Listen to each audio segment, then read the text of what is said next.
இன்னைக்கு chapati side soybean வச்சு எப்படி பண்ணலான்னு பார்க்கலாங்க. அதுக்கு சோயாபீனை முதல் நாள் நைட்டே ஊற வச்சு எடுத்து வச்சுருக்கிறேன். இப்போ குக்கரில் போட்டு தண்ணி சேர்த்து உப்பும் தேவையான அளவு சேர்த்து 2 விசில் வர்ற அளவுக்கு வச்சிடலாங்க. இப்போ பேன் சூடு பண்ணி எண்ணெயை சூடு பண்ணிக்கோங்க. அதில் பிரியாணி ஜாமான் 2 பச்சை மிளகாய் ஸ்லைஸ் போட்டுக்கோங்க. 2 பெரிய வெங்காயம் கட் பண்ணி அதையும் சேர்த்துக்கோங்க. அதுக்கு தேவையான அளவு உப்பு சேர்த்து கொஞ்ச நேரம் வெங்காயம் வதங்கி விட்டுட்டு இஞ்சி பூண்டு பேஸ்ட்டு சேர்த்துக்கோங்க. எல்லாம் நல்லா கிளறி விடுங்க. எல்லாம் நல்லா வதங்கினதுக்கப்புறம் 1 டீஸ்பூன் மிளகாய் பொடி சேர்த்து கொஞ்ச நேரம் வதக்கி விடுங்க.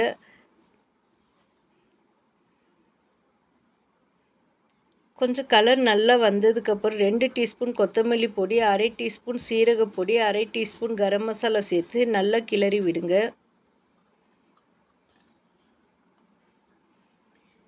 இப்போ 2 பெரிய தக்காளி கட் பண்ணி அதை அரைச்சி சேர்த்துக்கோங்க.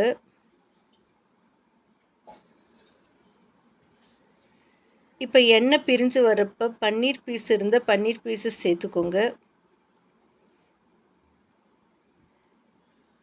பன்னீர் பீசஸ் சின்னதாக கட் பண்ணி சேர்த்துக்கோங்க.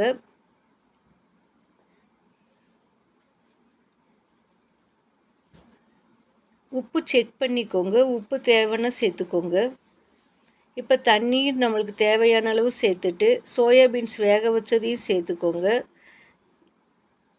இப்போ மூடி போட்டு நல்லா கொதித்து வரட்டும் மசாலா பீன்ஸ் எல்லாமேவும். இப்போ 1 டீஸ்பூன் கஸ்தூரி மேத்தி சேர்த்துக்கோங்க. இதில் கொஞ்சமாக நான் சர்க்கரை சேர்க்குறேன், உங்களுக்கு ஆப்ஷனல் தான். அப்புறம் இது பால் ஆடை சேர்க்குறேங்க.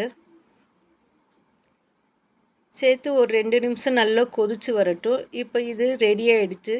இது சப்பாத்தி ரைஸ் 2க்குமே நல்லா சூப்பராக இருக்கும். ஒரு முறை ட்ரை பண்ணி பாருங்கள்.